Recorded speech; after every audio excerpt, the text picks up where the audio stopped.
गांव के बाहर एक पुरानी हवेली खड़ी थी। इतनी पुरानी कि उसकी दीवारों ने समय की सांसें सुन ली थीं। लोग कहते थे उस हवेली में अंधेरा सिर्फ रोशनी की कमी नहीं, बल्कि किसी की मौजूदगी की वजह से है। दिन में भी उसकी खिड़कियों से काली परछाइयां झांकती दिखती थीं और रात होते ही हवेली के अंदर से ऐसी आवाजें आती थीं जैसे कोई बंद कमरों में चल रहा हो, लेकिन कोई दिखता नहीं था। गांव के लोग उस तरफ देखना भी पाप मानते थे, क्योंकि जो देख लेता था वो फिर सामान्य नहीं रहता था। एक रात कुछ लोग जिज्ञासा में उस हवेली तक पहुंच गए। घड़ी ने ठीक 12 बजाए ही थे कि हवा अचानक थम गई, पत्तों की सरसराहट बंद हो गई और तभी हवेली का लोहे का गेट अपने आप चरमराता हुआ खुल गया। किसी ने हाथ नहीं लगाया था, फिर भी गेट खुल चुका था, जैसे हवेली खुद बुला रही हो। अंदर कदम रखते ही अजीब सी ठंडक महसूस हुई, ऐसी ठंडक जो शरीर के अंदर उतरती चली जाती है। हवेली के अंदर अंधेरा इतना गाढ़ा था कि टॉर्च की रोशनी भी डरती हुई लग रही थी। दीवारों पर टंगी पुरानी तस्वीरें धुंधली थीं, मगर जैसे जैसे आगे बढ़ते रहे तस्वीरें साफ होती चली गईं और अचानक एक तस्वीर पर सबकी नज़र ठहर गई। उस तस्वीर में वही लोग थे जो इस वक्त हवेली के अंदर खड़े थे। कपड़े पुराने ज़माने के, चेहरे भावहीन और नीचे साल लिखा था जो बहुत पुराना था। किसी ने कुछ कहा नहीं, लेकिन सब समझ चुके थे कि ये सिर्फ इत्तेफाक नहीं है।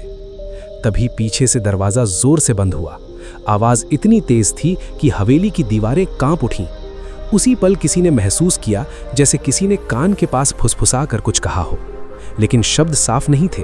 बस सांसों की गर्मी महसूस हो रही थी, जैसे कोई बहुत पास खड़ा हो, लेकिन पलट कर देखने पर वहाँ कोई नहीं था। आगे बढ़ते ही गलियारे खत्म होने का नाम नहीं ले रहे थे। हर मोड़ पर वही सीढ़ियाँ, वही कमरे, वही टूटी खिड़की और हर खिड़की के बाहर एक नया चेहरा, कभी बिना आंखों का, कभी बिना मुंह का और कभी ऐसा चेहरा जो बिल्कुल आईने में दिखने वाले चेहरे जैसा लगता था। अचानक फर्श धंसी और एक इंसान अंधेरे में गिर गया। उसकी चीख कुछ सेकंड तक गूंजी और फिर ऐसे गायब हो गई जैसे कभी थी ही नहीं। हवेली अब सिर्फ इमारत नहीं रही थी, वो सांस ले रही थी। दीवारों से लाल तरल टपकने लगा, सीढ़ियां अपने आप मुड़ने लगीं और हर बंद दरवाजे के पीछे से किसी के रोने की आवाज़ आने लगी। तभी एक बहुत पुरानी आकृति दिखाई दी, झुकी हुई, सफ़ेद बाल, खोखली आंखें। उस आकृति ने कहा, तुम लोग यहाँ पहली बार नहीं आए हो, हर बार आते हो और यहीं रह जाते हो। उस पल एहसास हुआ कि ये हवेली लोगों को मारती नहीं है, ये लोगों को कैद करती है, उनके डर को, उनकी यादों को, उनकी आखिरी चीख को। हवेली की दीवारें इन्हीं से बनी हैं और जो भी अंदर आता है वो बाहर से तो निकल सकता है, लेकिन अंदर से कभी नहीं। आखिर में सिर्फ एक इंसान बचा। सामने वही कमरा था जहां पहली तस्वीर दिखी थी। बीच में एक बड़ा आईना रखा था, लेकिन आईने में चेहरा नहीं दिख रहा था, सिर्फ एक काली परछाई थी। और तभी आईने के अंदर से आवाज आई, अब तुम बाहर नहीं जाओगे, अब तुम इंतजार करोगे। अगली सुबह गांव वाले देख रहे थे कि हवेली की सबसे ऊपर वाली खिड़की में एक नई परछाई खड़ी है, स्थिर, शांत और जैसे किसी का इंतजार कर रही हो। और हवेली फिर से चुप हो गई। लेकिन कहानी खत्म नहीं हुई थी। हवेली उस रात चुप थी, लेकिन वो चुप्पी किसी सुकून की नहीं थी, बल्कि ऐसे लग रहा था जैसे हवेली सांस रोककर किसी के अगले कदम का इंतजार कर रही हो। अंदर बचा हुआ इंसान सोच रहा था कि सब खत्म हो चुका है, लेकिन असली डर तब शुरू होता है जब लगता है कि अब कुछ नहीं बचा। आईने के सामने खड़ा वो इंसान जैसे ही पीछे मुड़ा, हवेली के सारे दरवाजे एक साथ खुल गए और हर दरवाजे के पीछे एक अलग अंधेरा खड़ा था। हवेली के गलियारे अब बदल चुके थे। दीवारें पहले से ज्यादा पास आ गई थीं, जैसे रास्ता सिकुड़ रहा हो। छत से पानी नहीं, बल्कि किसी गर्म चीज की बूंदें टपक रही थीं। हर बूंद के गिरते ही जमीन से हल्की सी कराह निकलती थी और तभी हवेली के फर्श पर पुराने पैरों के निशान उभरने लगे, लेकिन कोई चल नहीं रहा था। फिर भी निशान आगे बढ़ते जा रहे थे। एक कमरे का दरवाजा अपने आप खुला। अंदर एक पुरानी रस्सी लटक रही थी। नीचे जमीन पर कुर्सी उल्टी पड़ी थी और दीवार पर उंगलियों से लिखा हुआ था, भागने की कोशिश मत करना। लिखावट ताजा थी, जैसे अभी अभी किसी ने लिखी हो। तभी कमरे की लाइट अपने आप जल गई और सामने शीशे में कई चेहरे दिखाई दिए। सबके चेहरे अलग थे, लेकिन आंखों में डर बिल्कुल एक सा था। अचानक हवेली में घंटी बजने लगी, बहुत धीमी लेकिन हर कोने में गूंजने वाली। उस आवाज के साथ ही दीवारों में चुनी हुई परछाइयां हिलने लगी, जैसे कोई अंदर से निकलने की कोशिश कर रहा हो। एक परछाई दीवार से अलग हुई और सामने आकर खड़ी हो गई। उसका चेहरा अधूरा था, आवाज टूटी हुई, हमें बाहर जाना है। हवेली का सच अब धीरे धीरे खुल रहा था। ये जगह सिर्फ मौत की नहीं थी, ये जगह इंतजार की थी। हर वो इंसान जो डर के साथ यहाँ आया, वो यहीं रुक गया। समय उनके लिए रुक गया, लेकिन उनकी चेतना जागती रही। हर रात वही डर, वही गलियारे, वही चीखें, और यही हवेली की ताकत थी। अचानक जमीन के नीचे से जोर की आवाज आई, जैसे कुछ ऊपर आने वाला हो। फर्श फट गया और नीचे एक गहरा गड्ढा दिखा। गड्ढे के अंदर हजारों आंखें चमक रही थीं, सब एक साथ देख रही थीं। और तभी एक आवाज आई, एक को रहना होगा, तभी बाकी शांत रहेंगे।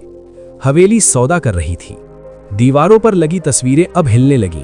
हर तस्वीर में अलग अलग दौर, अलग अलग लोग, लेकिन एक चीज समान, सब उसी हवेली के अंदर खड़े थे। और सबसे आखिरी तस्वीर अभी खाली थी। उसका फ्रेम ताज़ा लग रहा था, जैसे किसी के लिए तैयार हो। हवेली के बीचों बीच पहुंचते ही सारी आवाजें बंद हो गईं। अब सिर्फ दिल की धड़कन सुनाई दे रही थी। तभी छत से काले धुएं जैसा कुछ नीचे उतरा और धीरे धीरे इंसानी आकार लेने लगा। लेकिन वो इंसान नहीं था, वो हवेली की आत्मा थी। और उसने सिर्फ इतना कहा, जो यहाँ आता है वो याद बनता है, और यादें कभी बाहर नहीं जाती। अचानक सारी लाइटें बुझ गईं और जब रोशनी वापस आई, हवेली फिर से वैसी ही शांत थी जैसी बरसों से रही थी। लेकिन उसकी दीवारों में एक नई परछाई जुड़ चुकी थी, और बाहर से देखने पर हवेली अब पहले से ज्यादा जिंदा लग रही थी। और दूर गांव में किसी ने महसूस किया कि आज हवेली की खिड़की में रोशनी ज्यादा देर तक जली हवेली रही। उस रात पहले से ज्यादा शांत थी, लेकिन ये शांति किसी तूफान से पहले वाली थी। अंदर कैद चेतनाएं बेचैन थीं। दीवारों के भीतर से धीमी धीमी फुसफुसाहटें आ रही थीं, जैसे सैकड़ों लोग एक साथ बोलना चाहते हों, लेकिन आवाज बाहर नहीं आ पा रही हो। हवेली के बीचों बीच खाली फ्रेम अब चमक रहा था, जैसे समय खुद इंतजार कर रहा हो। अचानक हवेली ने अपनी पकड़ ढीली कर दी। सारे दरवाजे खुल गए, रास्ते साफ दिखाई देने लगे। बाहर का अंधेरा भी कम डरावना लगने लगा। ऐसा लगा जैसे अब निकलने का मौका मिल गया हो। लेकिन यही हवेली का सबसे पुराना छल था, आखिरी उम्मीद देना। कदम जैसे ही बाहर की तरफ बढ़े, जमीन ठंडी नहीं बल्कि गर्म महसूस होने लगी।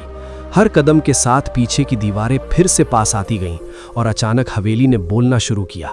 आवाज किसी एक दिशा से नहीं बल्कि हर जगह से आ रही थी। तुम्हें याद है पहली बार कब डरे थे? हवेली डर को पहचानती थी, वो उसी से बनी थी। हर वो इंसान जिसने डर को दबाया, भागा या अनदेखा किया, वो डर यहाँ आकार ले चुका था।